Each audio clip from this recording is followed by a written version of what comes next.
It's my feel-good breakfast show.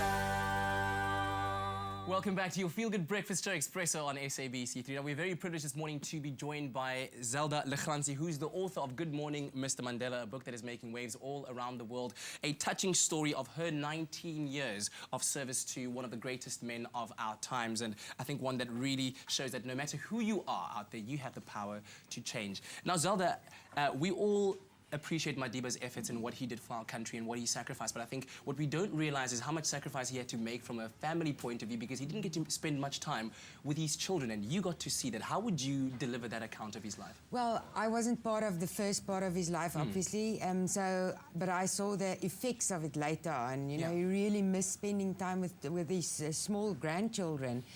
So the great-grandchildren, at least he got some time with them, but still not enough because he was so consumed by politics then. But he missed that, and you could see that he missed, that association with children and just playing with them and them just being themselves. So the little ones had that time, but it's something that he missed out on life. Yeah, and I'm told also, and also you read about it in the book, that he had quite a sense of humor. I heard he's the only person in the world, at least that you know of, that could call Queen Elizabeth by her name. And he once said to her, "Elizabeth, what, you've lost weight or something?" Yes, we were in Buckingham Palace and he walked up to her and, it's all stately and very formal, and he had this big smile on his face, and the Queen was standing there with a matching hat and the handbag and the shoes, and he walked up to her and he said, "Oh, Elizabeth, you look so well, you've lost weight."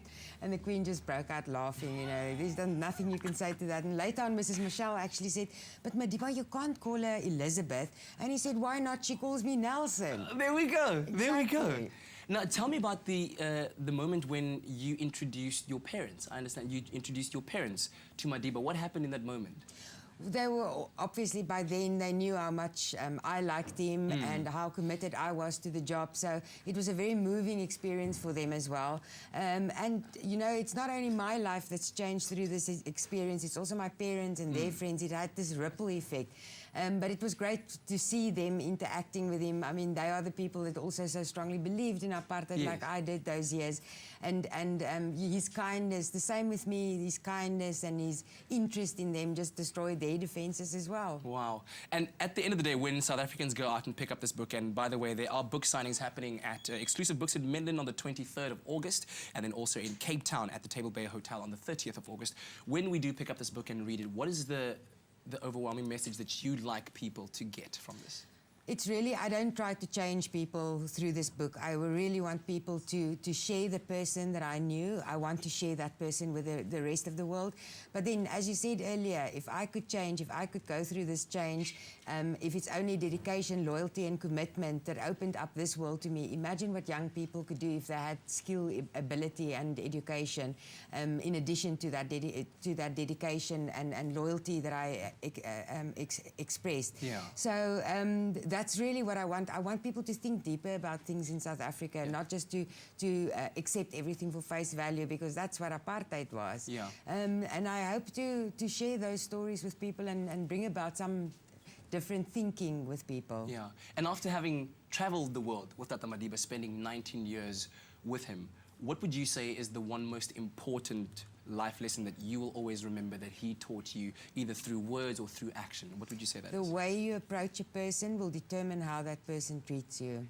So if you approach a person with respect, you will get the respect in return. Wow. And I've seen him respecting people irrespective of differences, skin color, religion, conviction. I've seen him relating to people so well that people actually started believing that he was one of them. Wow.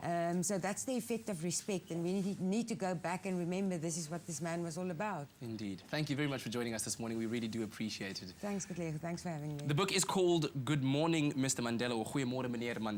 It's also been translated into many other languages all across the world. But pick up a copy at, of course, any bookstore nationwide, and make your way to Exclusive Books in Mandela on the 23rd of August between 12 and 1 o'clock. Zelda will be there for a book signing as well as a Q&A, and at the Table Bay Hotel here in Cape Town on Saturday, the 30th of August between 11 and 12, so that you can have a bit of a chat like we did now with Zelda and have your book signed as well. Thank you very much. We really appreciate it. And hope you pick up the book, read it, and hope that it inspires you. Right now, let's catch up with the latest news headlines this morning.